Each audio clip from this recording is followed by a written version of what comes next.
Greetings to you all. Shalom, saints. Blessings, and thank you so much for being as patient as you always are.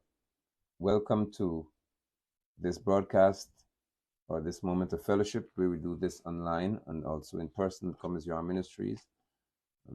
We're expecting to start some work in Paradise in the east coast of Demerara, where we'll be able to have core Georgetown, well, this time we core East Coast, that fellowship environment being ready. But I, as always, am glad, overjoyed, humbled to have the opportunity to sit here before you and to engage in discussions that pertain to that which I believe are relevant and critical matters concerning the body of Messiah. Please indicate whether you continue to also hear clearly. I know there are times when my mic gives a feedback or it gets distorted and I'm screaming. So today we want to ensure that you can hear clearly and that you can also see clearly so that we can have a broadcast or time of fellowship here online. Is the quality of the audio fine? And is the quality of the video fine? The video seems to be fine on my end, but I'll still await your response. We're speaking about when ungodly men terrify you.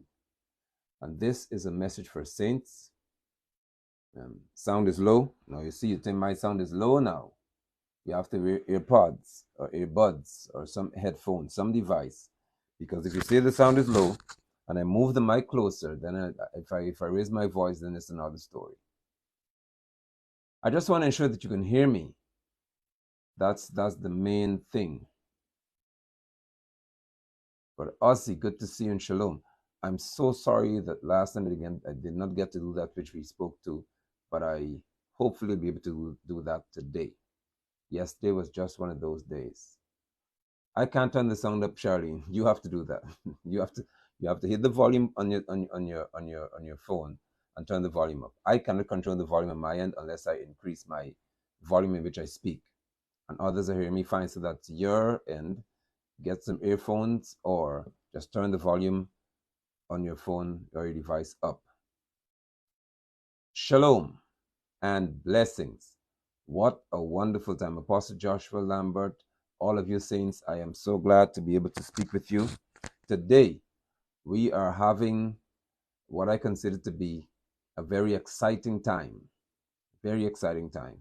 And it is a perfect moment for the body of Messiah, for believers to see the reality, the truth, and that which Yahweh's word would have been concerning this nation and nations of the world. We are seeing the reality thereof. And today I want to speak to you about when ungodly men terrify you.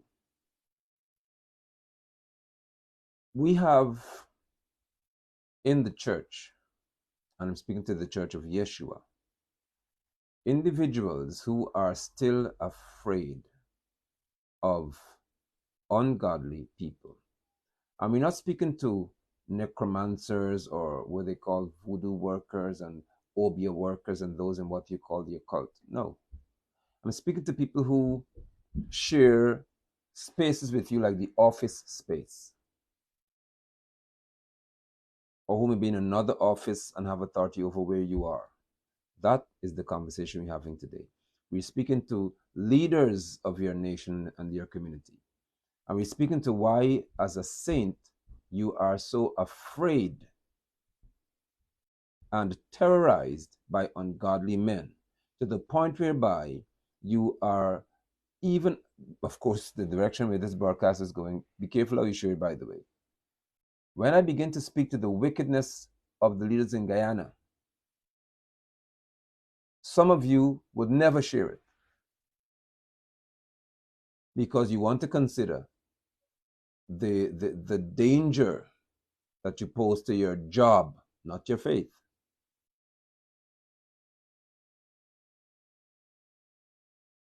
And it speaks highly to the failure of our nation and nations of the world.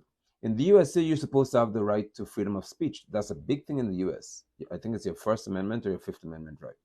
The right to be free to talk. The US was heavy on that. But more and more, as the alphabet gang, the brood of sodomites, as they morph and as they emerge The population is minuscule. These people make up about 3 or less % of the USA's population. Sodomites are not the majority in the USA. They are an overwhelming minority, but they are strategically positioned. And these sodomites have got people who are afraid because they ensure that they were able to infiltrate certain circles and threaten your sustenance if you speak against them. We are here to talk today, or I'm here to say to you that I would like to encourage your heart, strengthen your faith from Scripture. When you are terrorized by ungodly men, you would be miserable as a saint.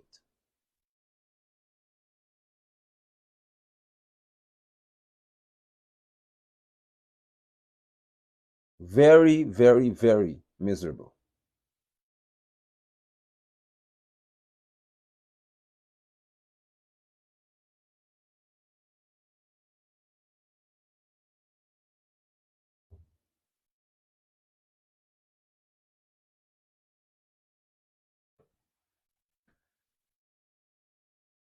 You would be you are going to be tortured because, one, you know that what they're doing is wrong. You know that what they're doing is totally wrong, but your fear of what can happen to you restricts your being able to speak. And once that happens, you'll be tortured as a saint mentally. I'm not saying spiritually. You'll have trauma in your conscience because you know that whatever they're doing is unjust, but you're being silent because you fear repercussions that they may exhibit or enforce against you, and that you'll have to experience as a matter of fact. My question to you as a saint, first of all, is what are you called to do? What are you called to do as a saint? What have you been saved to be? What have you been called to do? What have you been saved to be? Do not tell me that. Shalom, Sister Cecile. Wonder, good to see you in Shalom. Don't tell me anything about you. You are waiting to find out about what your purpose is. Don't do it. Do not do that, please. The purpose of every believer is to glorify Yahweh. There's no other purpose for which you are saved. The sole purpose for your salvation is to glorify Yahweh. How is he glorified? How is his attribute? How are the attributes and the nature that he possesses seen in the earth? It is through us. Your purpose is to glorify your Father who's in heaven. Yeshua HaMashiach in Yochanan 17 said, Father, the hour has come, and now is when you must be glorified. Glorify me, he said, but the Shalom. He said, glorify me so that you may be glorified. We're speaking to when ungodly men terrorize you or terrify you, but I'm speaking to you here to see what Messiah announced his purpose was. He said, the hour has come for you to be glorified. Glorify me, said Yeshua. That's the Gospel according to Yochanan chapter 17, verse 1. He said, glorify me so that you may be glorified. Listen to me again. Yeshua said, glorify me. He didn't say send lightning from heaven. He didn't say open the heavens and let them see your glory. He said, glorify me, the Son, so that you can be glorified. If the hour has come for the Father to be glorified, or when that hour came, HaMashiach said, glorify me, so that you can be glorified.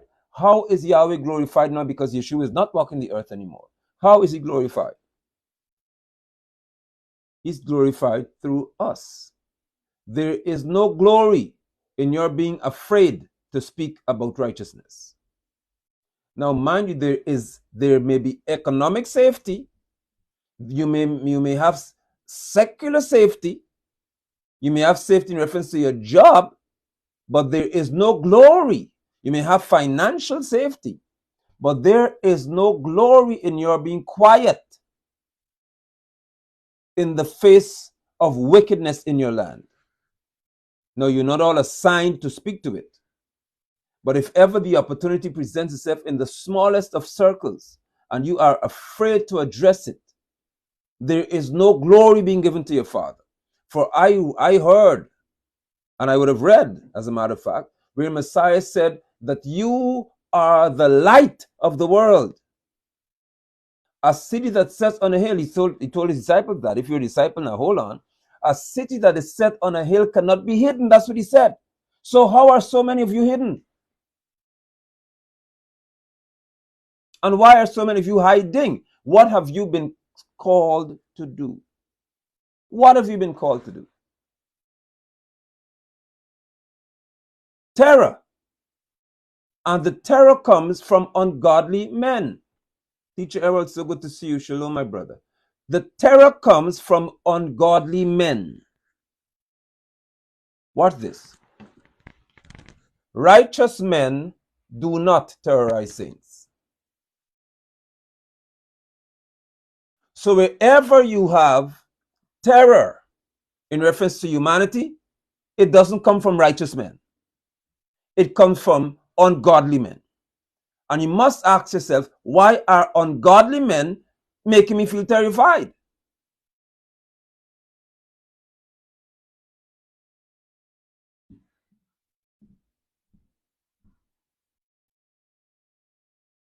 As I said, be careful about your sharing this broadcast because your job might be threatened, according to how some of you are reason.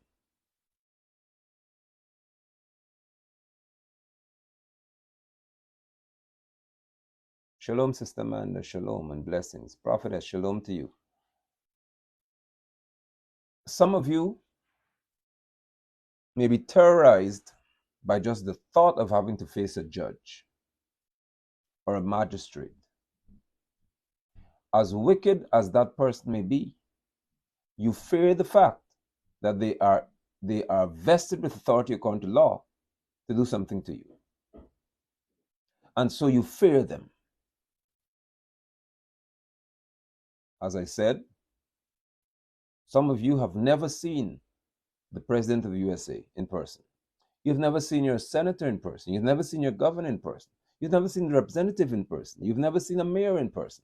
But what you know is that there are policies in place set by these people that can affect you directly if you take a certain stance. And as a result of that, you prepare to compromise because you fear. Some of you who follow me closely would have seen my standing here in Guyana outside of the Utuku guest house on Friday when Barra Jagdia was here.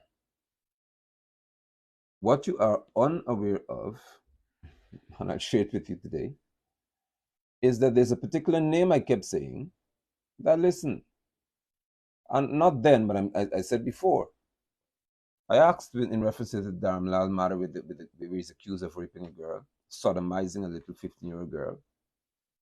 And he's a minister in the PPP administration here. He serves in authority. He may be likened to a senator because he's a lawmaker. Maybe a congressman or one of those. Probably a senator. But this man, whose leader is Barra Jagdeo, the man about whom I spoke, his name is Murray. And why do I call his name? Because he sees a prophet.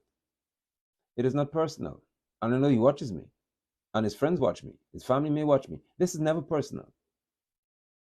But I'm addressing you all based on what you say you are. If you say that you're a prophet, listen to the language I'm using here. Someone is saying, he said that he is a prophet. Do you understand the weight of that proclamation?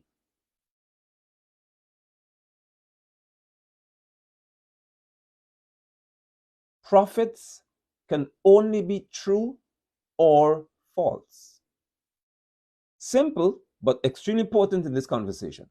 Prophets can only be true or false. There is nothing like a neutral prophet. Prophet, any prophet, once you have the tag attached to you, you can only be true or you'll be false. the scripture only describes two types of prophets: true and false. No more. If your conduct is not true, then as a prophet, you are false. Even if you are upset by what I'm saying, even if you feel as if I'm attacking you by that which I'm saying, let's go to the book. In scripture, prophets are only described. Actually, the truth is, you have prophets, and then you have false prophets. That's what scripture speaks to you of.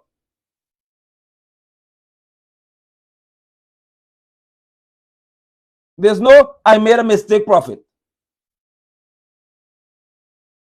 There's no "I'm taking a backseat" prophet. Prophets are only true or false. Saints, I beg y'all, even if you've never heard me clearly before, I beg you to hear me clearly today. Do not play around when it comes to what you know to be false prophets.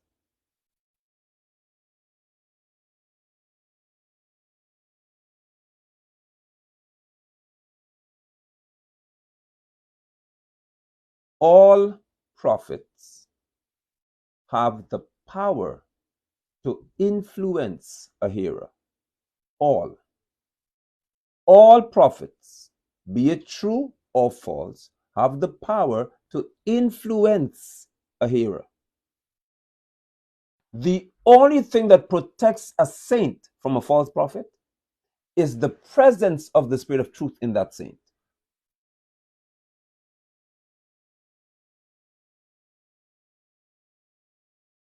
If you do not possess the Spirit of truth, you shall be deceived by any false prophet. It's just a matter of time. Because false prophets are equipped with the spirit of the anti-Messiah. That's who empowers them.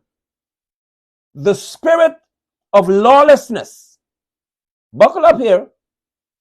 The spirit of the anti-Messiah equips any false prophet. So Murray said he's a prophet. My question is, which one are you?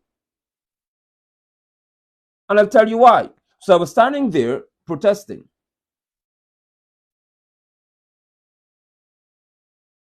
I was standing to protest because it is obvious that Jagdeo, being a leader in this country, and the leader responsible for determining who goes to what we call the House of Assembly, he has not yet removed the person who is embroiled in this disgusting, inhumane matter.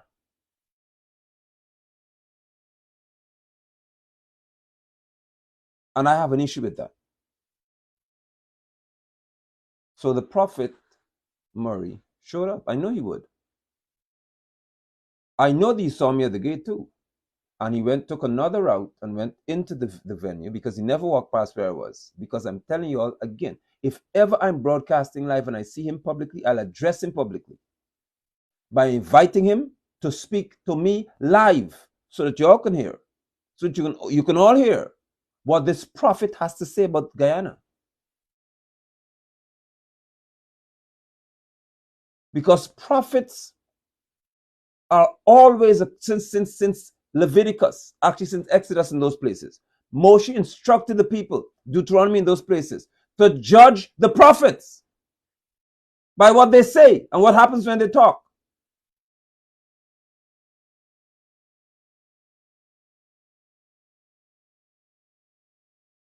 Fortunately for many of them in Guyana, the prophets, we don't do to them what Moshe said. He said, in some cases, you put them to death. That's what he said.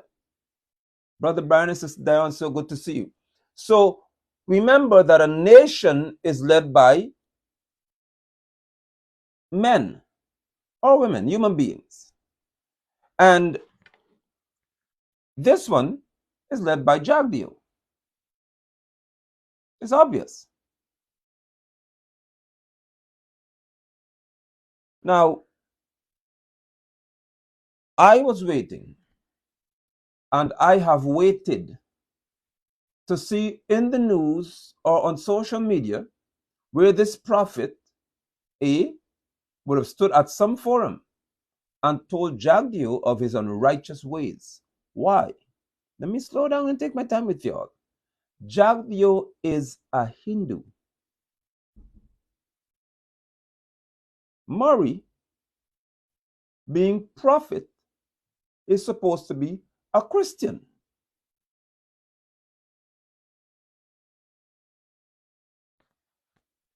Has anybody seen the point yet? And this is not a social case whereby we're meeting so that we can build roads and we can build a school, we can fix water, and in reference to sanitizing it and so on, we can have potable water given to people. No, no, no, no, no. There is now a case of morality in the land. There's now a case of immorality in the land. There's now a case whereby in June you have in this prophet's party a woman named Susan Rodriguez who's supposed to be married to another woman while she's in this prophet's party. And there is no word to the church from this prophet. Are you with me yet? Because we're getting into what happens when ungodly men terrorize you, when you're terrified of ungodly men. You are seeing a perfect example.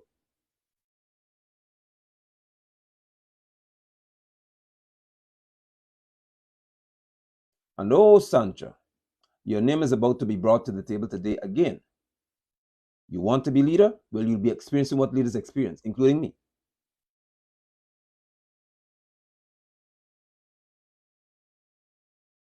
Murray is aware of every situation about which I speak.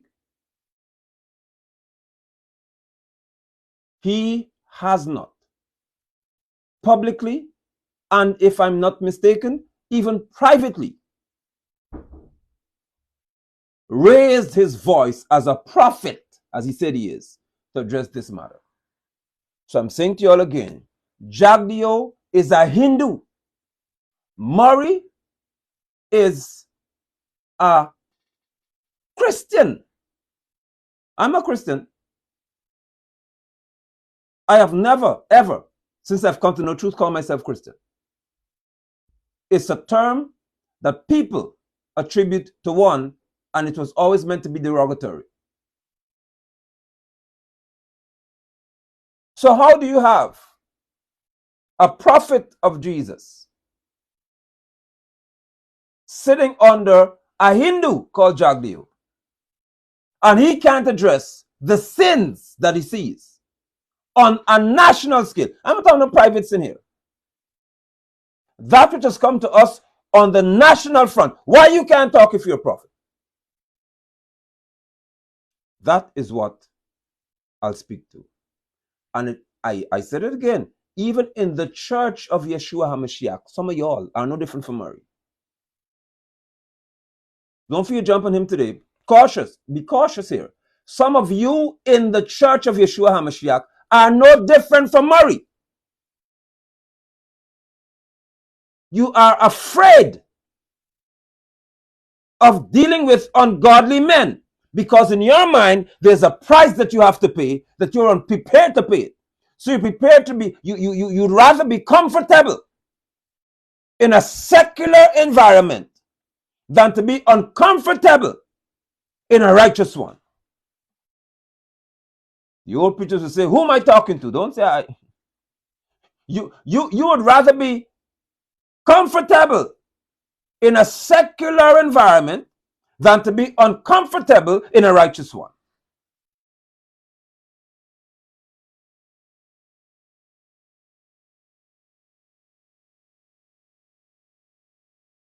And I'm speaking to the luxuries of life and what you think would be your end if you decide, or if you ever take a chance at standing up for what is righteous. There's too much a price to pay.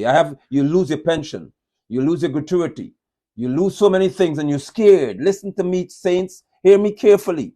What shall it profit you? Said Yeshua. I'm using many familiar texts today, and I hope you understand the potency in them all.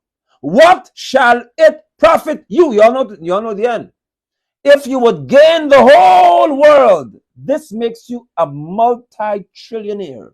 Beyond, we can't even consider how much money you have. But what if you gain the whole world and you lose your soul? What would you profit?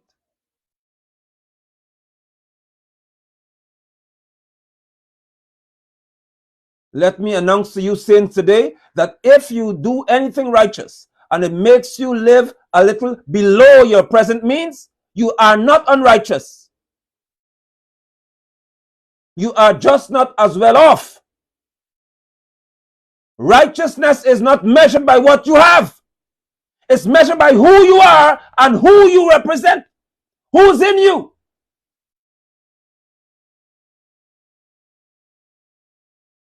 Yes, Brother E, we going there. Hold on. You're in the spirit now. We're going there. Hold on, Brother E. Hold your reins a bit. Don't let the horse off the cliff yet. Saints, if you say anything that's right and you lose your job, you are not unrighteous.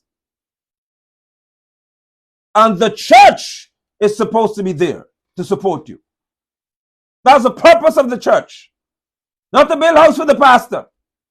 Not to buy some fancy car for the pastor. Not to make your prophet feel as if he's the only man of God. Mary is supposed to tell the truth. And the church must ensure that because he stood for righteousness, they have his back.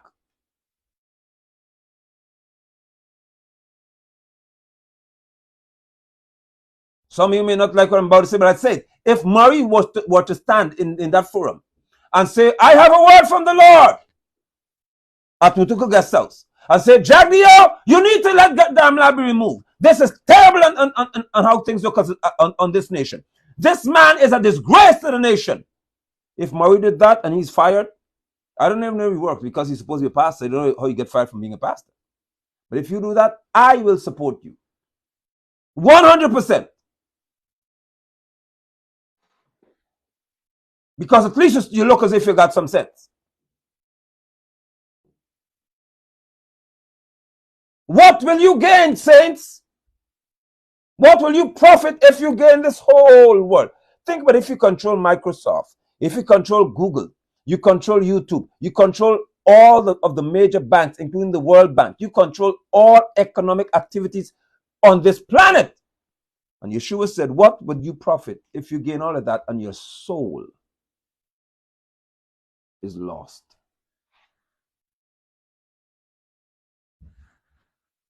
What? Now you can bring it down, and if you use such a macro scale, such a big thing, then bring it down on a smaller level.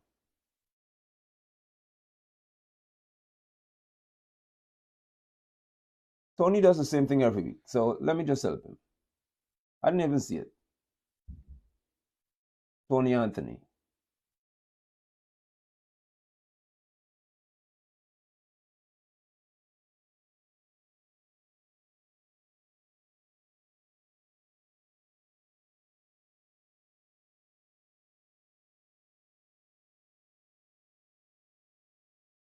Do not respond to that idiot. What would you gain if the whole world is given to you? Now, minimize that because you say, well, I can't gain the whole world. I'll never be a world leader. That's how you see yourself. No problem. So what would it profit you if you were to gain whatever you want? Now, that makes you hold on to this position so badly and you don't want to tell the truth. What would it profit you if you get that as you have it now, but your soul is in trouble?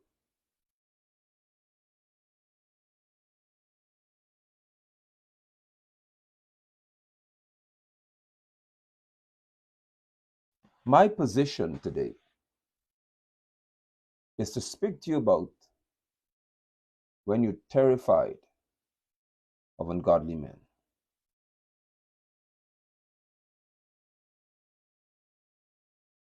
Ungodly men ensure, hear me carefully, that when they are in authority, the righteous can only be comfortable if they compromise. Ungodly people, even on your job, the ungodly will always ensure that the righteous can only be comfortable if you compromise. There is no other way of your having comfort. Your compromise in this case would be your silence. You say nothing. Hence, they won't bother with you. That is the reality of some of y'all in the church. You say, do not be seen with Nigel London. Do not appear to be associated with this person. Because if ever he find you close to him, you're gone. In some cases, they will let you be. For example, in a congregation that they may lead, but they not let you say anything. Your conviction must not be known, because I'm telling you all why. Messiah said that you, if you're a disciple, are the light of the world. Can you imagine that if you are called light? David, you know, late you on time. Can you imagine if you call light? What happens to you when darkness tries to control you? Are you light? Oh, Lachman, good to see you. Let's talk. If you are classified as light, but darkness terrorizes you, I'm asking you a question here. Are you light? What are you? Darkness never terrorizes light.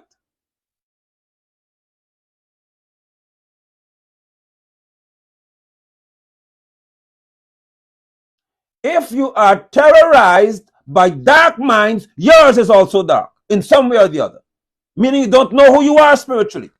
If you are light spiritually, you'll never be terrorized of darkness. There is no devil, no Jagdio, Ali, none of y'all who can make me become intimidated by your presence. You are lost and you're wicked.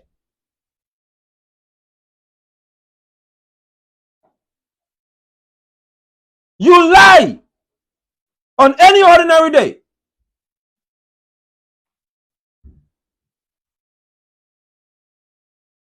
You cannot retain you are not leaders because you flip-flop on your own words. We'll negotiate the contract. We're going to renegotiate the contract. Everything must be renegotiated. Now you Ali stand and say, no. You have to be careful. You have to be careful about what happens. Remember, we have neighbors who went through this. You cannot even maintain your own word. And Christians fear you. Let me talk to y'all in the Jesus church. How can you say that your God is this powerful God? Your God is almighty. And you all have taught words in Sunday school. Your God is omniscient. Your God, you say, is omnipotent. Omni means all, potent means powerful. How can you say that your God in church is all powerful, but you can't talk against him for now? You're about to This broadcast is a spiritual man. I'm not talking standing here as a father in public anymore. Today is apostle talking to you in reference to who I represent. This is not me standing in public as a father. I'm talking to you now as a leader of a church. How do you say that your God is all powerful, but you're scared of a Hindu leader?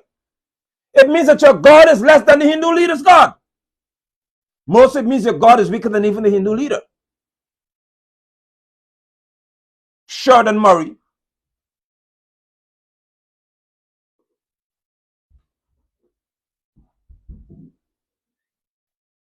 and Sancha could walk in that environment in your bright yellow dress and sit there to record what Jagdeo said. You can post what he said, and you can never post one statement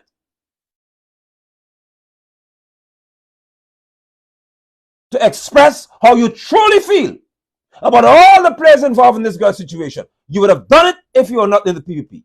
Now I'm asking you publicly here, why you can't talk now? You could say Yeshua and Yahweh all you want. What is making you so quiet?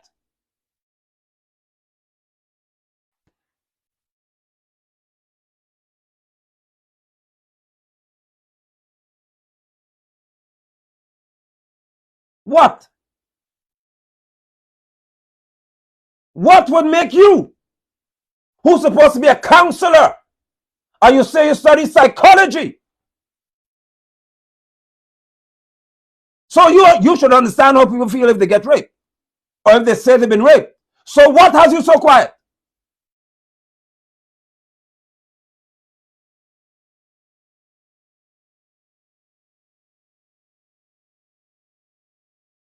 You and Sheldon, two of your Edgel is an absolute waste of time. I wouldn't even waste my breath on Edgel. But two of y'all are the other generation. So am I now to think, based on what I'm seeing here, that y'all have become Edgels?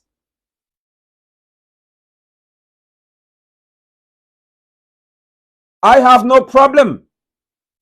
If anyone of y'all choose to say, I can work with this group called a party because they have got a certain agenda, a social agenda that suits what I believe in, no problem. But when it comes to matters of morality like this one here, you can't be quiet on this. Because righteousness cannot be spoken in silence. There's nothing like a silent message where righteousness is concerned. Righteousness has to be bellowed. That's why y'all hear me scream so much. You have to cry aloud. That's how you do it. You cry aloud and you don't spare anybody. You're afraid of a Hindu.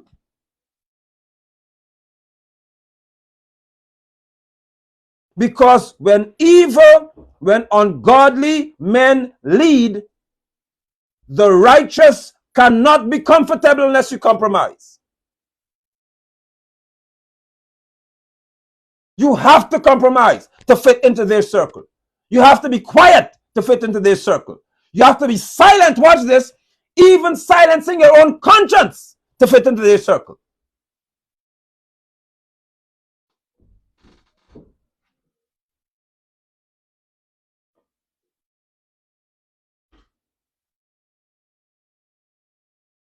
I will not silence my conscience just so that I can gain some economic opportunity or some position of power as you all see.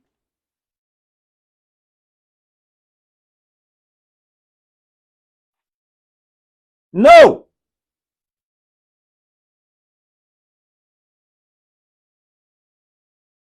So we're going to read Brother Elton meant now.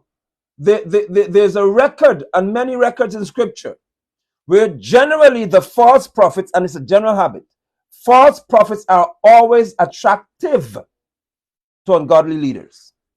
False prophets false prophets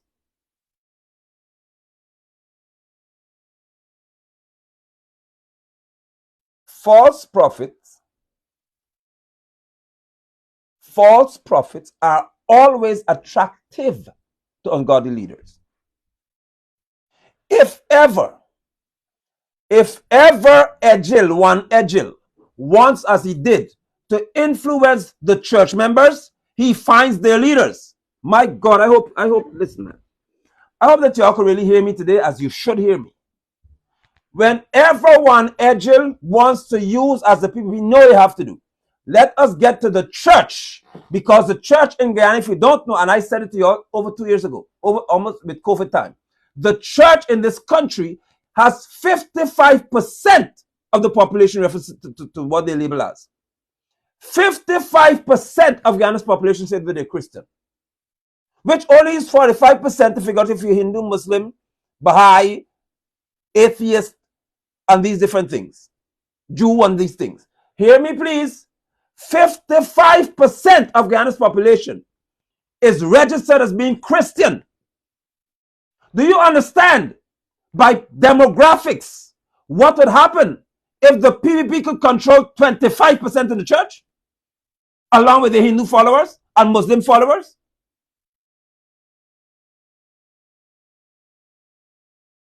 So Edgel knows that the church has to be a target, and he meets with pastors all the time. Remember that the initiative, remember the initiative they launched when 7 of them went to Smile with Ali at Junk Center? You remember that? When George Smith, Lala, all of y'all went for your photo opportunity at the Junk Center? your faith-based initiative? No, it's called compromise.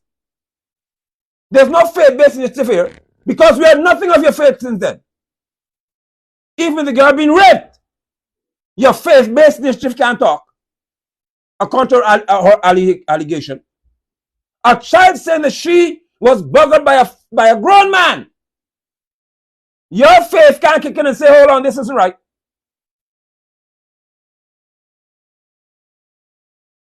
So Edgel knows that he has to get to the church. I will say this to y'all again.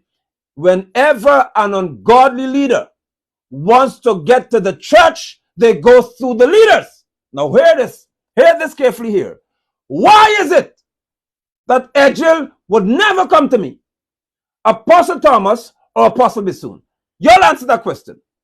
Answer that question, please. Why is it that Edgel would never come to me, to Apostle Thomas, to Apostle Bissoon? I'm telling those of you on the ground in Guyana here. Tell me why. Why would they not come to us on any given day to say, come and join the PPP? After all, we could set you all up. You have a land. We get we'll donate. Some businessmen will help you to build your building. Why don't they do that to us? Why would they not come to us to give us such an offer? Why would they promise us, like John Smith or one of them, I guess, you'll sit on the board with Granger and Raphael Messiah on the police board? Why would they not come to us? Oh, so the ungodly could find who you are called true? Does that make sense to you? But the ungodly won't come and find me who they say is false?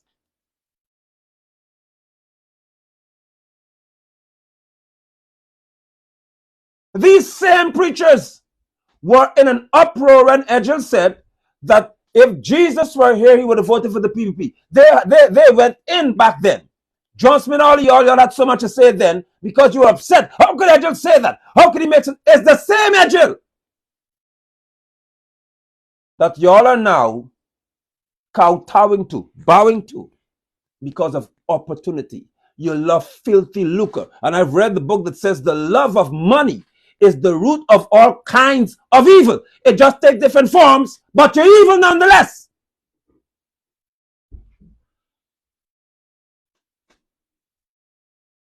You are compromising people.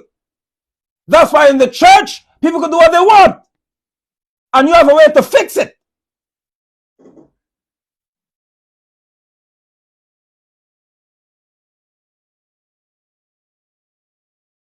Edgel won't take the risk to come and talk to me. Because it will turn to his face that, how could you be called a bishop, which happens to be an overseer of the church? And a Hindu rules you.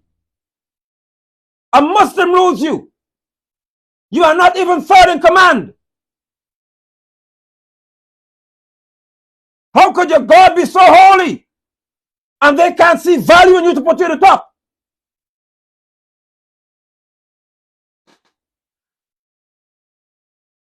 It's obvious that they know what you represent and who you represent.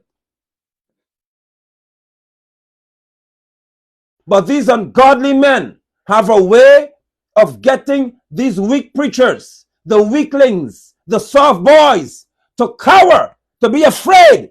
Because if you talk, you would lose the comfort of what you have now. That's your problem. You are afraid because of what you have now. Because your treasures are laid up in the earth. Your house means too much to you. Some of y'all have houses in the earth because you took the people tithe and build house. Your cars mean a lot to you. And I don't want to boast, but I just want you all to know that. Those who know me know what I've owned. I've owned 2 Mercedes-Benz, a Lexus, a Ford Ranger truck, 2 boats, though they were small boats. I want to list certain things for you all. So nothing apart find the Jeep, Nissan Pathfinder 5.7 liter.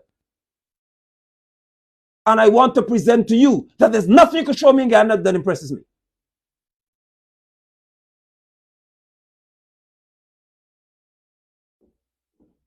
So this is no wanty preacher.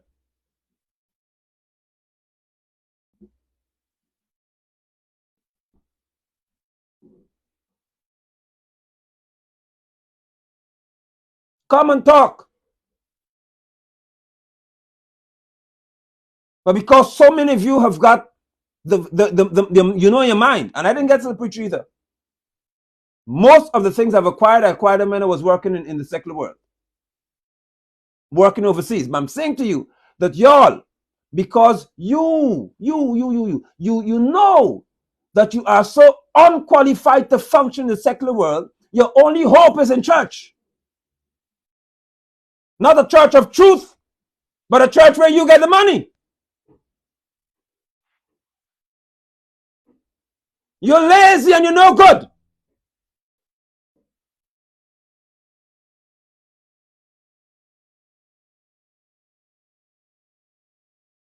So the ungodly will terrorize you, because the ungodly knows, watch this, that the God of this world, who happens to be Hasatan, is their father. They know that.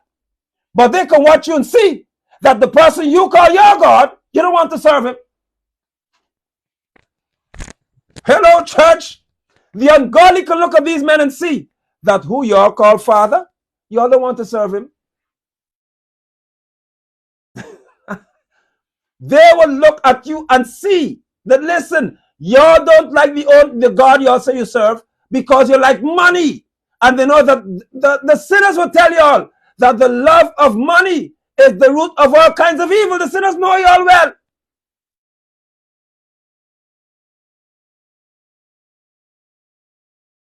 So you know how to fit into, that's Apostle Josh, you know how to fit into the wicked circle because they know you. They could always come and get you to say a prayer because you are so afraid, you are so terrorized and terrified of ungodly men that they can drag you out in any form and make you pray to your Jesus. How do you feel when you could go out and give all these flowery speeches and that you call a prayer, and the people look at you all and say, listen, bring the rum, let me drink when you're done? How do you feel when you open tongue with a prayer and a woman come in the old fishnet right after you finish talking and cock up the leg of wine? How do you feel when you begin tongue with the church service and end with all black, lawless, decadent, disgraceful? How do you feel?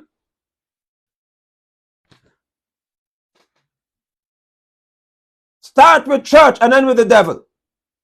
Don't you always say that you save the best for last, so the best has to be all black?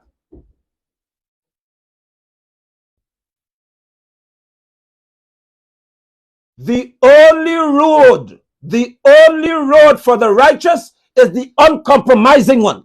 The only road for the righteous is the uncompromising one. There's no other road that you can take in life.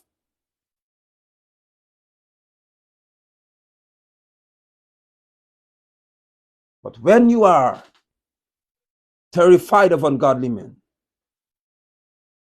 your godliness is hidden, or what you call obscured. You don't see it anymore. And the big word, it says obfuscated. You can't see it. It's masked. You can't see it. When you are terrified of ungodly men, your godliness becomes unseen. You don't see it anymore. When you are terrified of ungodly men, your godliness becomes unseen. You cannot display godliness if you're terrified of ungodly people. Imagine that you're a saint and you have to consider, should I say that homosexuality is wrong or not?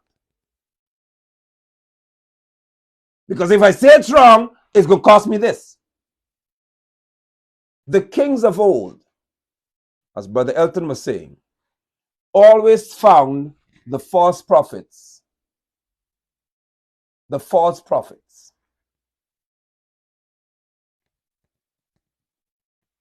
Let me see. And Kern said, stop criticizing the apostle. Who? Which apostle? I don't know what you're talking about.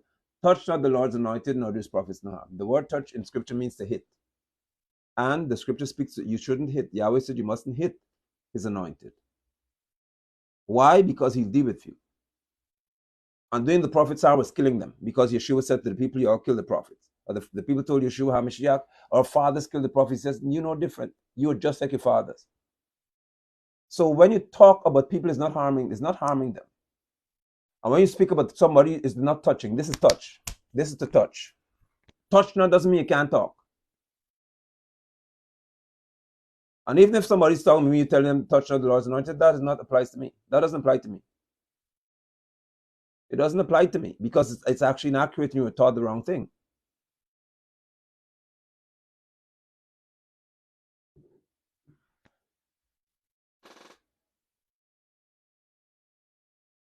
These compromised, Shalom, Brother Dennis, these compromised weaklings have no guts. And because the wicked rulers can look at them and see how weak they are, first of all, how do you stand in church and say that your God owns the cattle on 1,000 hills? And then you all sing everything a double, double, oh, double, double, everything a double, double, oh, double. You sing all that. And you say that there's a breakthrough. And that you can have anything you want if you just proclaim it. But then you go to Jagdeo to ask for a contract. You think Jagdeo respect him on y'all?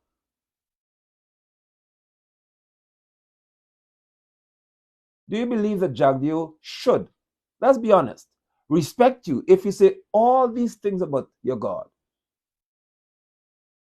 And then go to him to ask him because he knows why you're there. He knows that you're seeking opportunities.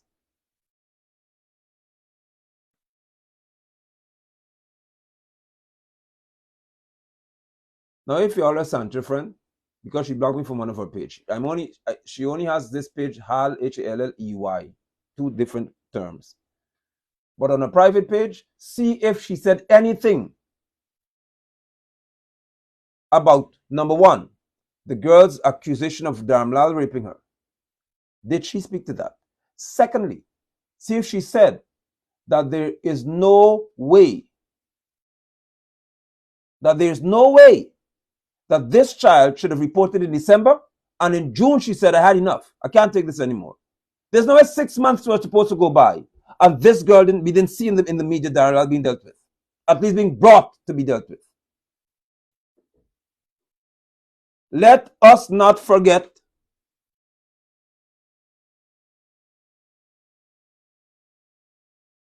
that when accusations were leveled, Granger told, I think, Bassey Williams, answer to them. He didn't say about the truth, he said, come and talk.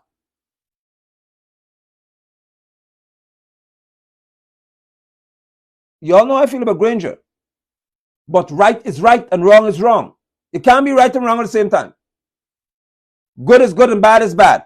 And in that regard, these men didn't play with certain things. No, this is in the media. Come and address it. Don't tell anybody you have nothing to say.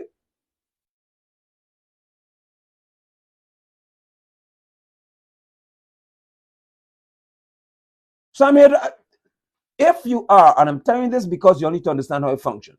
It doesn't matter who it is. If my daughter goes into the public and says she's a leader, I'll ask her these questions publicly because you're a leader. You have to be able to speak publicly to people. You're no secret leader in Guyana.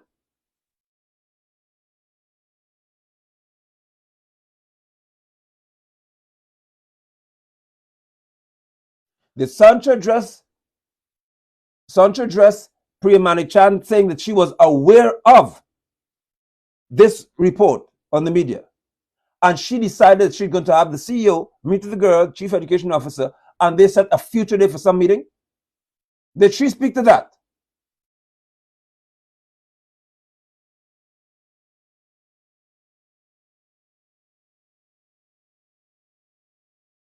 If any saint is given a platform, hear me carefully. If any saint is given a platform publicly, your position on moral issues must be known publicly. You can't have a private position when you're a saint. Because I said to you again, you are the light of the world. So if you call yourself a saint and you have a public platform then your position on any issue of morality must be known. There's nobody in Ghana who knows me who has to wonder how I feel about homosexuals. I don't like y'all. You're nasty.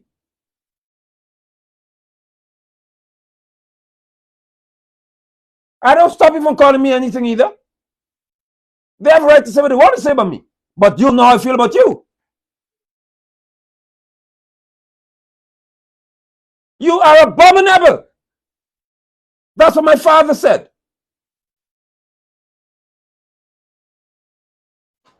When you have a public platform,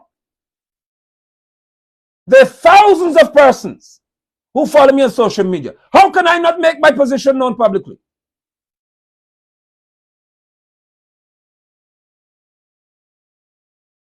But when you are terrified of ungodly men, what is this?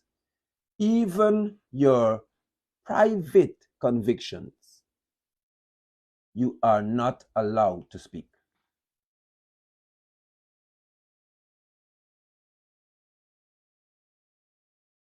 I would best say that the scripture says it. Let me read what it said. Presents and gifts blind the eyes of the wise, and shut up his mouth that he cannot reprove. That's it. That's it right there. Saints of the Most High Yahweh, when you are led or you are terrorized of ungodly men, even your private, your in your house convictions, you can't make known. You would not make them known. In essence, you know what you become? Do you know what you become? Just a body who's used by the ungodly. I pray that you hear me. When you don't make your convictions known, they see you as just a person who they can just pick up and say, okay, then do that. Do that. You talk about this. You go and do that. You do that. So what y'all have now would be a Hindu making a puppet out of a prophet. Jagdeo would have Mary like a puppet because he can't make his convictions known. Gasper can't talk. McLennan, who used to go to in church, you can't talk either.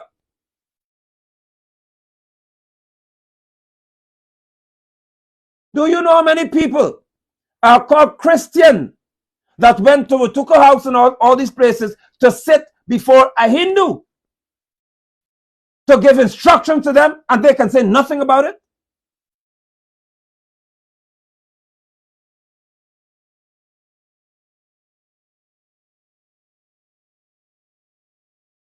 Where is your righteous stance?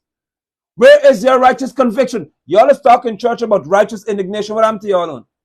As they say, what happened to yours? That's a better way to say it. But I won't say you all own. What happened to y'all own? What happened to all this righteous indignation talking in the churches? What happened? Jesus gone on vacation? Has Jesus taken a break? What happened to y'all Jesus like he gone to sleep?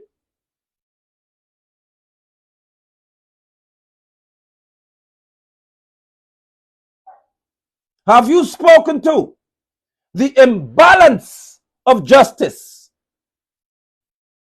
Let me talk to y'all. How do you have in the US, for example, sodomites have a whole month called Pride Month. You can't tell them anything. But saints are not in many cases free in certain states to say that two men cannot be called women. How? How is that comfortable for y'all? That in school your children are being shown. Somebody sent me an image today. An outfit for a 2-year-old for Pride Month. How can you not talk about what happens at Target? They have a whole section for sodomites with children. Or children sodomites, whatever you want to call it. How can you not call what is evil evil? Because you are terrorized. You are terrorized. You are terrified of ungodly men.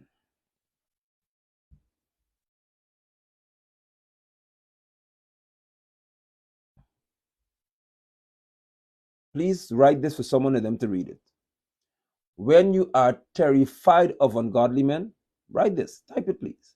When you are terrified of ungodly men, they determine your reaction regardless of your conviction. That's what you see with Dharamlal and Guyana. That's what you see with Pride Month and all these things in the USA. That's what you see with the injustice in the USA that many Christians can't talk about. When you are terrified of ungodly men, they determine your action regardless of your conviction. I hope somebody can understand the potency and the terror in that statement. It is not that you lose conviction, you just cannot make it known. When you're terrified of ungodly men, they determine your actions regardless of your conviction. Oh my God. Saints, get this. It is not about your conviction. They don't care. You just can't say it. So what do you think they do to you? In many cases, they'll put you in an environment where they know that your conviction is different because they're going to crush you.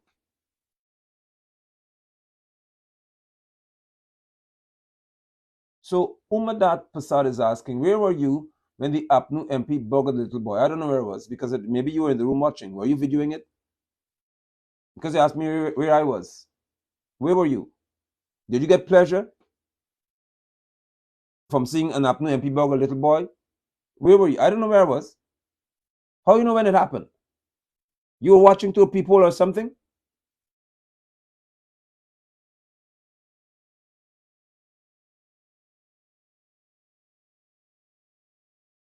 Probably you get high from watching these things. I don't.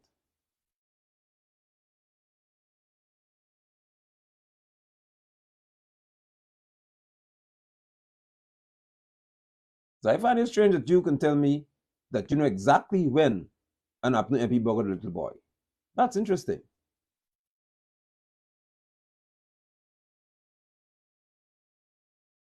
Umadat, I'm asking you, where were you? Because you asked, I don't know where it was, but you happen to know exactly when it happened, where it happened, so you were there. Saints of the Most High Yahweh.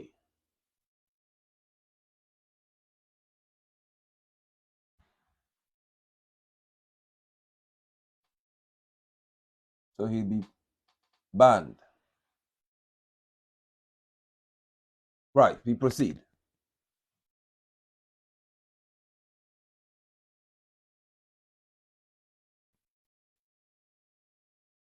The ungodly people, if they know that you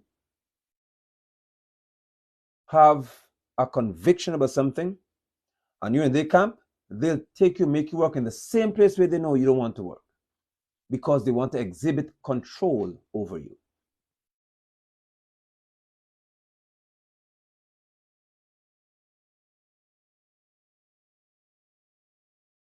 They make you the head of an entity where they know that things are done that you don't like, or your faith doesn't stand for. Why would that happen? Because remember, they have to show the world that the Christians compromise. I don't think you'll understand the danger in this. They must show the world that they control the Christians, because 55% of our population in Guyana have registered as being Christian. That's what they say they are in reference to what they pronounce or announce their faith to be.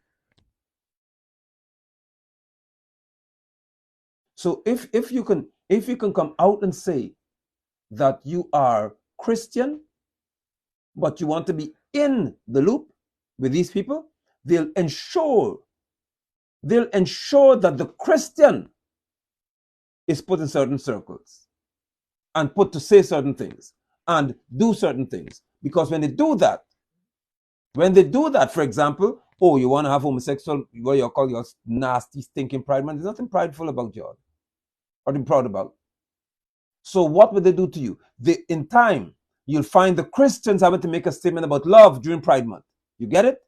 The Christian will have to make a statement about love during Pride Month. Why? Because when the Christian, who they know is against homosexuality, has to tell you, listen, you have to love everybody, and we all have our vices, you know what happened to you? You're done with.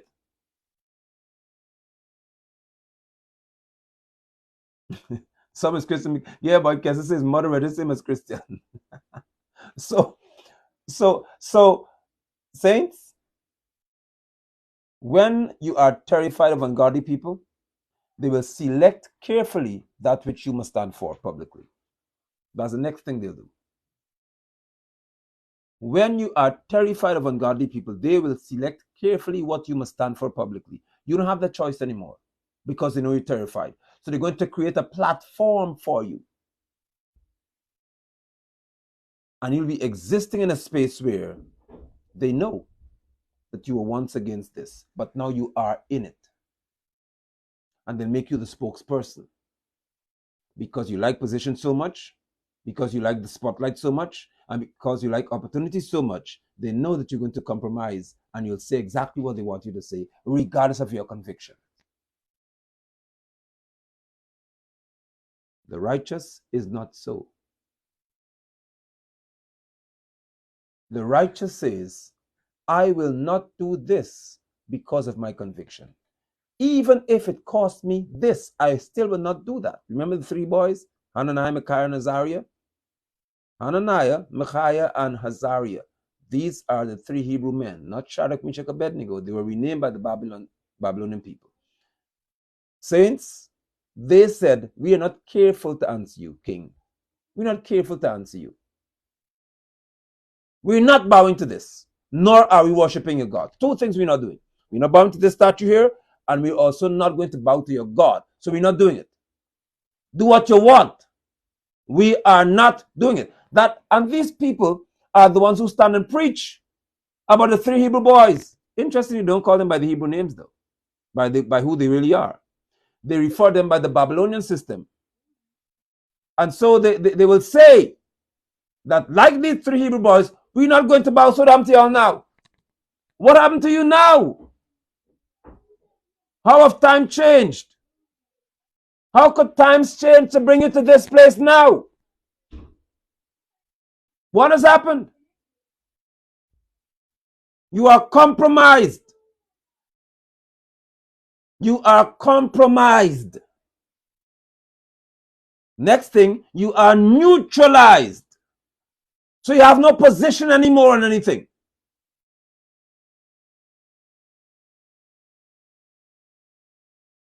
Let me talk to you here before I leave you all. You are neutralized, meaning you have no position. Neutral is not neither positive or negative. You are neutralized. So now, that is why when things happen, the churches can't talk because they don't have a position anymore. And that's what Javon was saying. That's what Brother Javon was speaking to. You are neutralized. You have no position on any matter.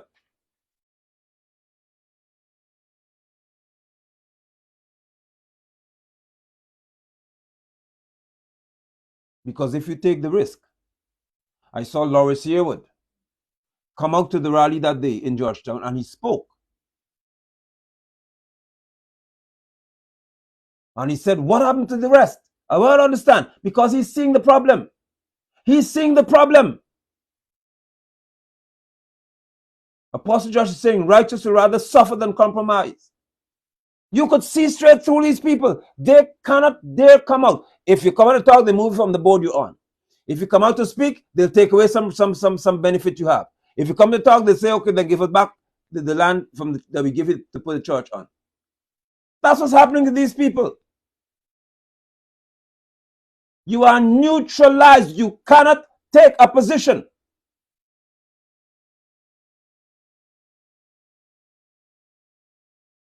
When was the last time Assemblies of God?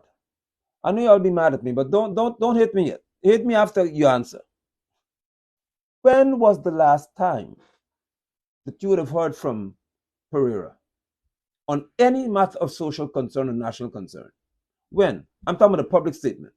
When was the last time that you heard from John Smith or Rafael Messiah Speaking, I mean coming out in public or on social media and giving a stern address about any matter that I would have raised publicly.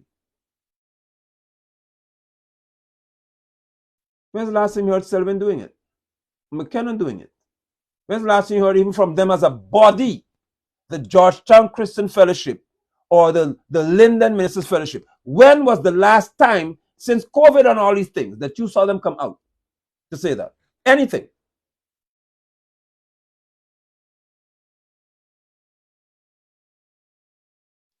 Watch the part that I want you to get. These men would, though, tell their believers or their followers or whatever else it is and their circles, don't let them come and preach here. Lana mustn't preach in my church. That's a guy needs to say. Lana mustn't preach here. Anybody home? These same men who have no guts, no nuts, nothing to talk publicly would have the courage to talk against me. And to entertain those who do.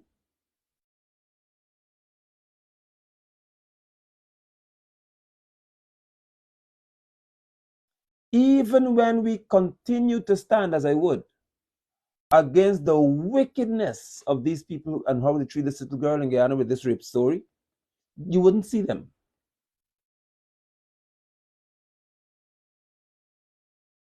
Because tithes, which is supposed to be food, by the way, the scripture says in Deuteronomy, must eat your tithe. I don't eat money. So I don't take money from people as any tithe. I don't eat it. Maybe a pastor eats money, but I don't eat money. It is inedible.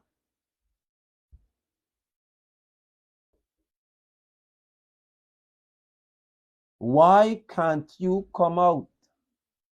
Why can't you come forward and make a statement about your conviction? Because you are neutralized. If you come forward and say that anything is wrong, Regina, if you come forward and you say that anything is wrong, the next step you'll get is you don't have love. Because remember now, they say that when I speak this way, I don't have love. So what have they got y'all cornered now? If you only come out and talk against them, they say you don't have love, you like London. You full of hate. They don't want that. If they are quiet, people turn and say, "What happened to the church?" So they are now stuck in a position whereby if they talk, they'll be said, y'all like London. Y'all have no love, y'all hate people, you just mean, you're arrogant, and they don't want that. If they say nothing, the world says, why y'all ain't talking yet? What happened to y'all? Stuck. The Muslims can't talk. Because if you talk, they'll tell you, how can you talk against Irfan Ali? Irfan Ali is your brother. The most you could do is encourage him to do what is right. You're not supposed to talk against your brother. Pastor Mel Shalom. I hope you get this. The Muslims can't talk because you all know that you're not supposed to talk evil against your brother publicly. So Ali is your brother. Doesn't matter what he's doing.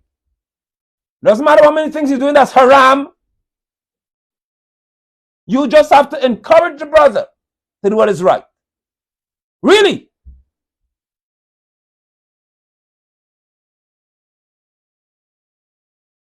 If Granger, who's called Christian, I don't know how he become one. Because even by what Christians are, he isn't. But let's just say he's called Christian.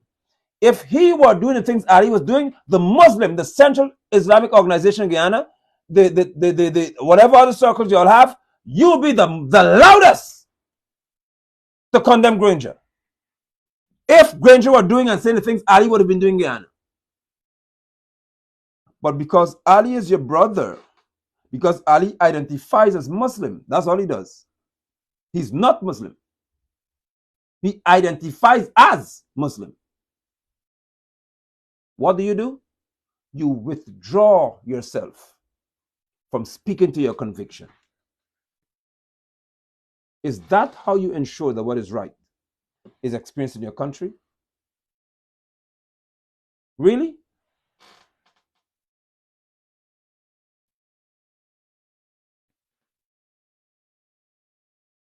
And I don't support Granger. Granger is the weakest man I've ever known of in reference to leading this country. But I'll deal with you based on what I know you to be. You would have been condemning Granger's action if you were doing the things Ali was doing. If you saw the houses bulldozed in Makkah, y'all would have said that Granger is unkind. How could he do that to people's ancestral land? But you can't tell Ali anything, because the most you can do is encourage the brother.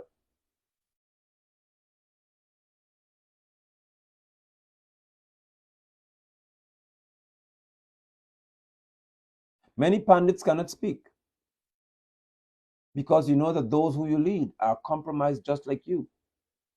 You know the lawlessness they do, and they have wedding ceremonies that you have oversight of. You don't want to talk because money is governing all of y'all. So it's not just the church here, not just the Jesus clan. All of you have some vice that is shutting your mouth. And because of that, your nation is spiraling. You fear ungodly men. So let me help you with this. If I see ungodly leadership in my country and I'm living in it, the least I could do is address it. Because according to what meets our eyes, we vote for leadership. But it is the US and the boys who determine who leads this country. But according to what they present on paper, we vote for leadership. If that's the case, then at least your voice must be the first thing, not your vote. Your vote comes every 5 years, just about. But your voice is with you every day. Why is your voice so soft while you wait for your vote to be loud? You're a chicken. You're scared. So you'd rather go into a little hidden booth, a little booth where nobody could see you, and then you write in the paper, you hope to God that nobody sees what you wrote, and you put it in there and say, good, we get rid of Jagbio them. Sorry, US citizens and others. I'm talking like Guyanese now. We can get rid of Jagbio them now. We're going to vote against it. You are afraid for your voice to be heard, so you keep it shut for 4 or 5 years, and then your finger, your vote, must be registered. You are a chicken.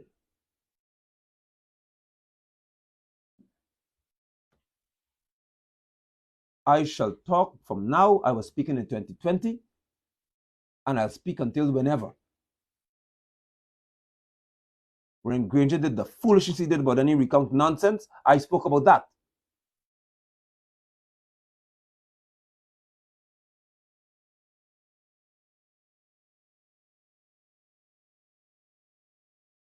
When they're talking about blow, and they're going to pray to Jesus to win election, I talk about that. When they went to 7 Paws, the people I think Canada talk about who? Kubaka, Bonham Kubaka, give us this election. You all are mad people or what?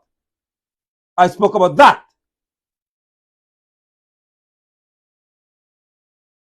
But you lizards wouldn't come forward and say, oh, this man spoke whatever it is for the people, because you're wicked. You are wicked. You cannot recognize righteousness when you see it, because you're wicked.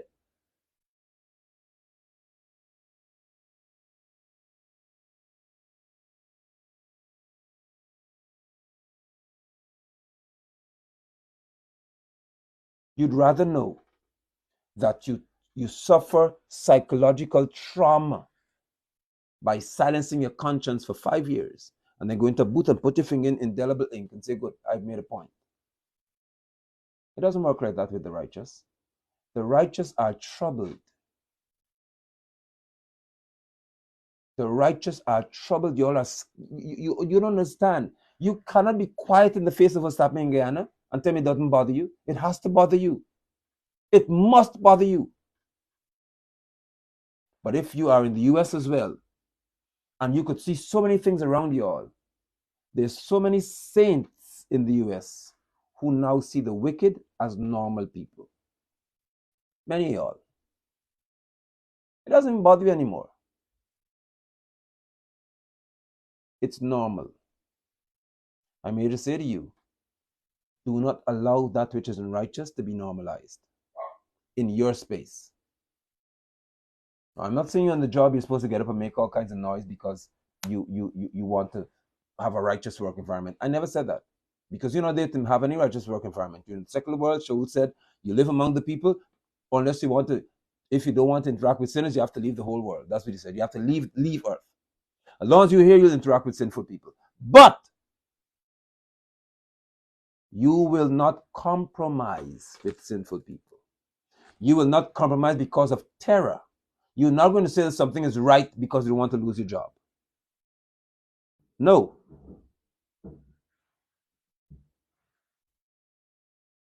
I'm amazed at how courageous the wicked are.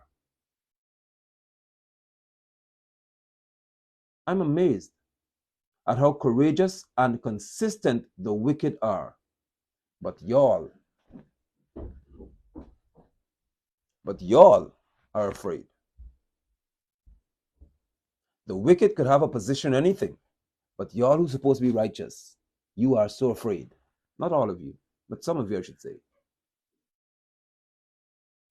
Saints, your position has to be an uncompromising one, and also one in which your platform advertises your conviction.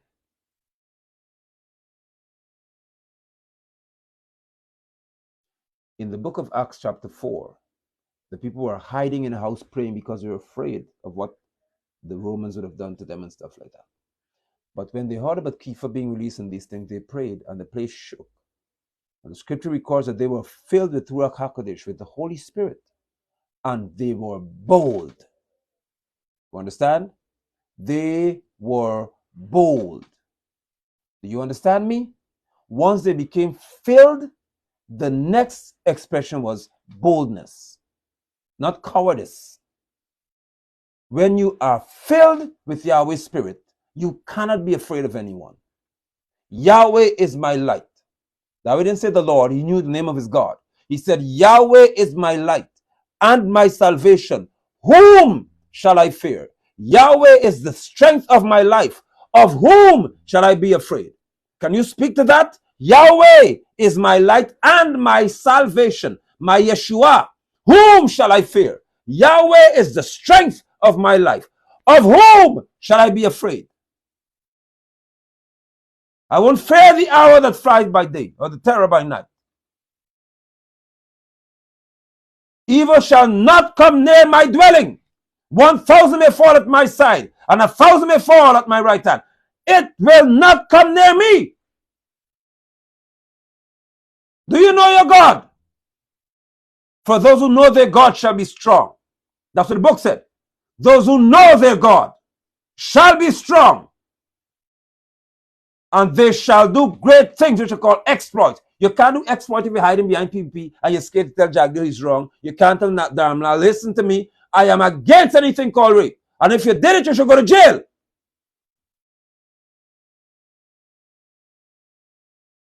Yahweh is the strength of my life. Not the PvP connection, not APNU connection, not Democratic connection, not Republican connection. Yahweh is the strength of my life. What does that mean? If Yahweh is the strength of your life, you have no room for weakness. You scared of somebody, you don't want to hurt somebody's feeling, you don't want to say Prophet Murray, because if I say Prophet Murray, he'll be mad at me tomorrow. So what?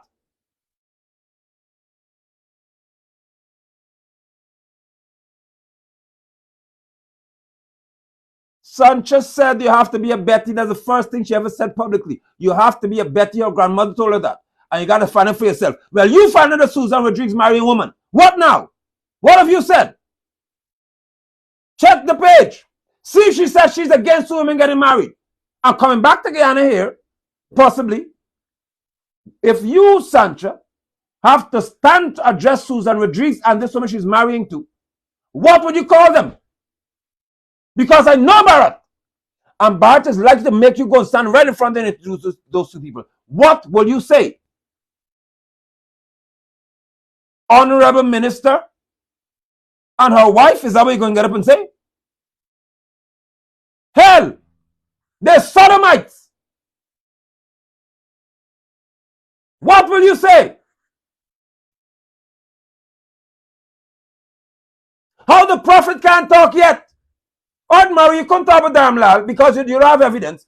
I showed you all, and others have shown you, that there's a wedding invitation. I can't help falling in love with you. Honorable Minister Susan Rodriguez, Member of Parliament, and Denisha getting married. What have you said? Show me the scripture where you can accept this and not talk.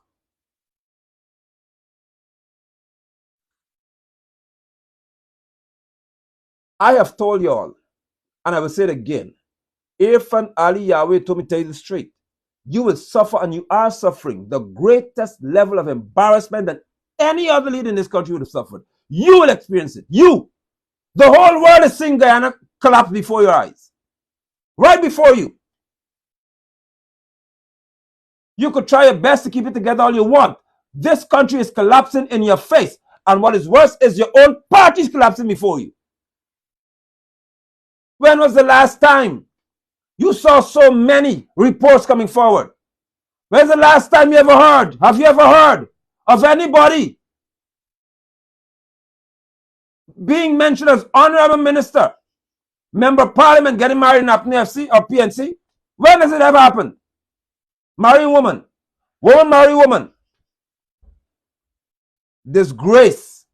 Your law doesn't support it, and you can't talk about it. Are you a Muslim? Susan is a Muslim, so you could talk against Susan Rodriguez. She's not a Muslim. So how you, Ali, can't talk even with your face in this regard? Let me make it clear to y'all. It doesn't matter what political position I hold, if I ever hold one. My faith is paramount.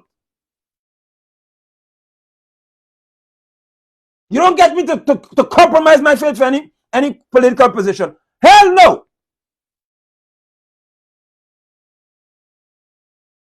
Because the Constitution gives me the right to propagate my faith in any capacity, including president, vice president, member of parliament, mayor, deputy mayor, regional chairman, whatever it is. The Constitution affords you the right to propagate, to talk about what you believe in.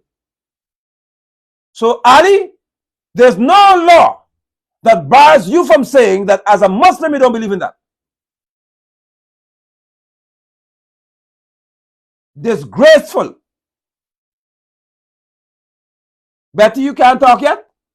Why you can't talk yet?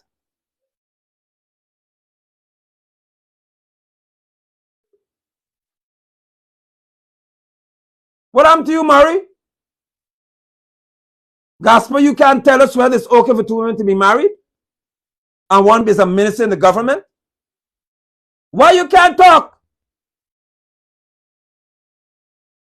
Dario McClellan, you can't come out yet and tell everybody what you feel about Susan Rodriguez getting married to a woman? All because the PPP is involved in this situation, y'all can't talk? What has become of your God? What has become of your conviction? When ungodly men rule you, they control your action. Regardless of your conviction, you can't talk. That's it, Sister Natalie. You can't judge anybody. We don't judge anybody in the PPP. We're not here to judge, we're here to love. Imagine, Irfan, you're a Muslim and you can't talk against two sodomites getting married. You're a Muslim. This can't happen in Qatar, where Muslims are. This can't happen in Saudi Arabia, where you had the prince come here the other day and you're dressed like you're Muslim. I told you all that. You put on the garb. You want to look like a prince. Well, talk. Speak. This would not happen in Iran. It wouldn't happen in Iraq. It wouldn't happen in Afghanistan. Definitely not in Afghanistan. Look at you. Look at you. Look at you. The first ever Muslim president, and you can't talk about two sodomites in your own party getting married. Look at you. And preachers can't talk, imams can't talk, Nobody can talk. So what example will y'all leave to this generation? What would our children see and think is acceptable? They'll hear from my voice, girls, you shouldn't marry any woman. Because all your vagina could do is bump, bump, bump, bump, bump all the time. You have nothing else.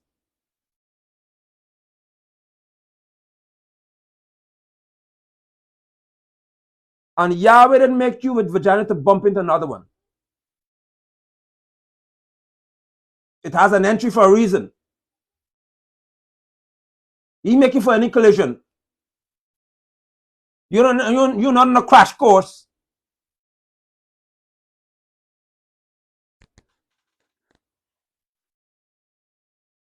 You weren't made to buy strap on and feel like a man.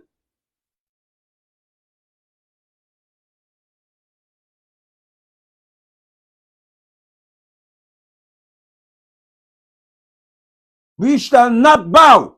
That's it, Pastor Mel. We shall not bow. Period. Call me all you want. Last week when I came live, I said I dare Susan Rodriguez. Before any y'all put anything out there, I came out and I said I dare you to say that what I said is untrue. Did she come and say it wasn't true? She can't risk that. She cannot deny it. Perversion.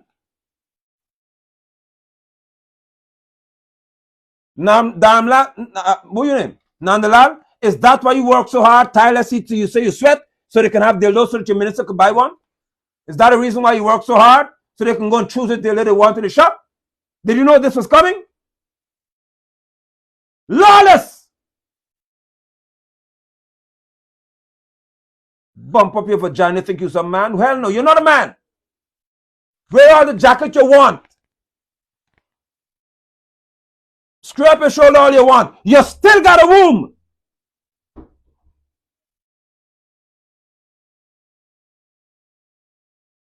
Lawlessness.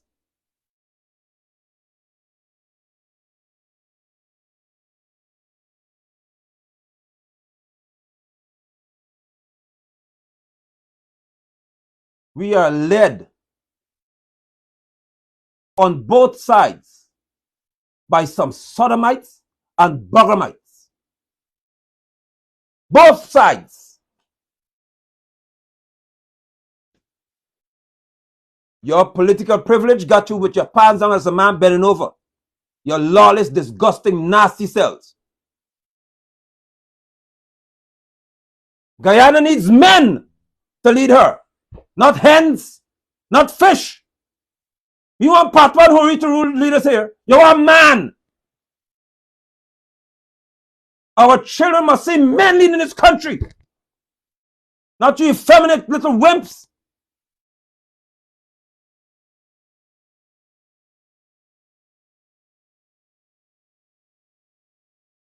Y'all had better not come down my road to tell me pray for Guyana. Don't do it. Don't you dare come to me when you start seeing what you're seeing. Tell me, please pray for this country. You all don't even take the risk.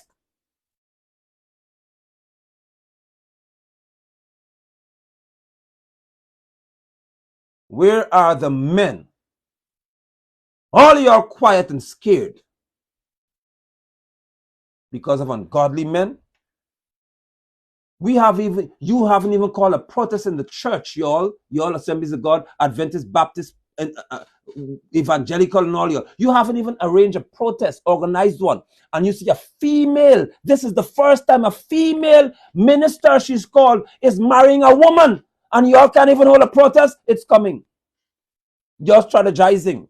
You're planning one. What you said since way back when I was on the street, y'all are making you're writing a statement. Yes, you're tailoring a statement to publish. It can't be published yet. And I told you all this is going to happen. Now look what happened here. Years after, you got it in your face now. And I'm telling you this as an apostle of the Lord Yeshua. This is the opening of Pandora's box for y'all. If Susan gets away with this, she'll be used, that case will be used to say, we have a minister in the House of Assembly who has a wife and she's a woman. Why can't we do the same thing? I'm not going out with y'all then. If you don't act now preemptively, Proactively. I'm not working with y'all now. If you come out there, come with y'all tomorrow and work. Put the Jesus aside. If you come out for a social cause as a church to say that we're not going down with this here because we see what's coming next, I am telling you all, let the record show, please. Let the record show. 1 hour, 34 minutes, and 7 seconds into this broadcast, let the record show. These people use Susan Rodriguez if she gets away with this. And this Bob woman to say that if we have a member of parliament who is married to a woman and she's a woman, then any one of us could do the same thing because she is no different. I'm warning y'all. I am warning you. This is coming. This is how homosexual marriages will be legalized in this country. I am warning you. That is the route. Let me see how you play this game. I want the whole of Ghana to see how the churches, I'm talking to the Muslims yet, how the churches shall react to this.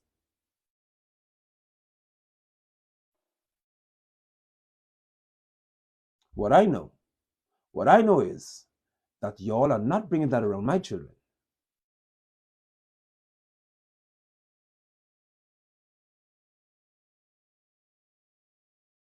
Just know that.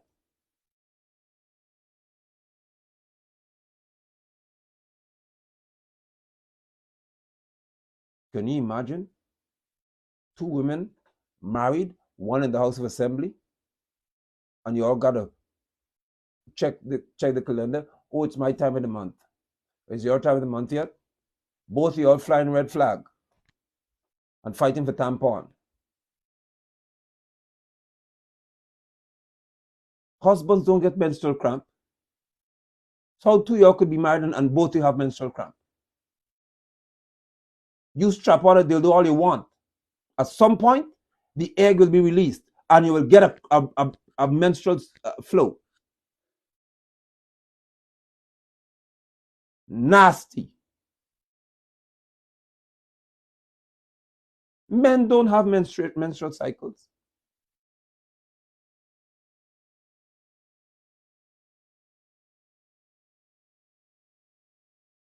How you man wearing panty shield? All the man you be, the stud you want be, you married and you have to wear panty shield? What is wrong with you? We don't have discharges, man. We don't have to put anything on our underwear to prevent staining it.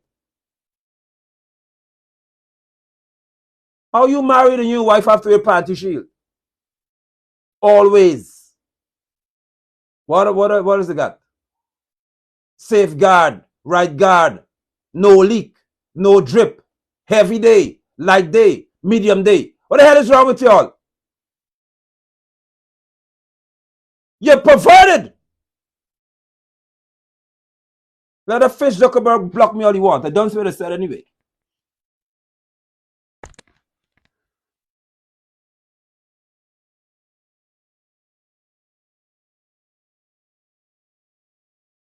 You are perverts. That's what you are.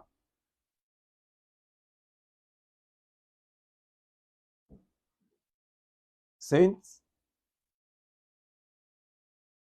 I am grateful for those of you who understand the seriousness of this time and the price you have to pay to live in it. May Yahweh's boldness overtake you, consume you, and apprehend you, that you can't run like a chicken, but you stand as a saint of the Most High Yahweh and proclaim without fear your conviction. You don't have to preach. I never say you have to preach, but you can proclaim your conviction.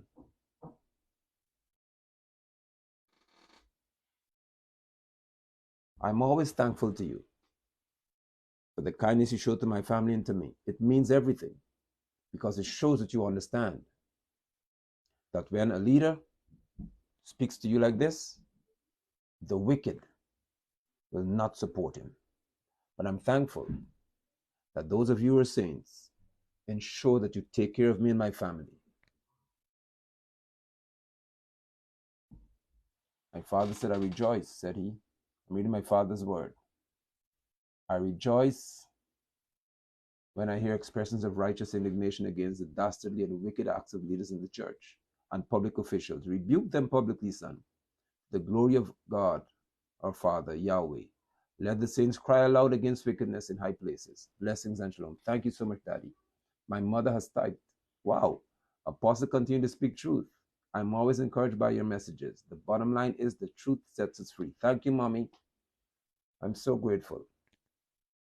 Saints, I am thankful.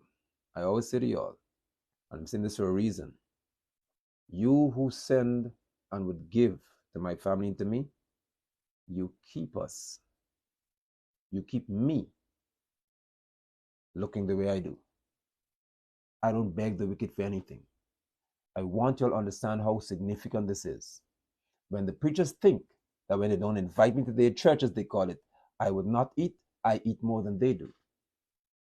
Because you ensure that I'm taken care of, and I'm grateful for that. Ravens don't drop food in my house. People give it to me, and I will thank people. I am thankful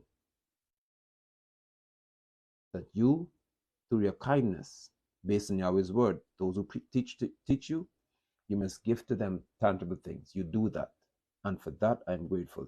With that I say thank you. Do well. Be strong. Be courageous. You are a child of the Most High. Do well. Bye-bye.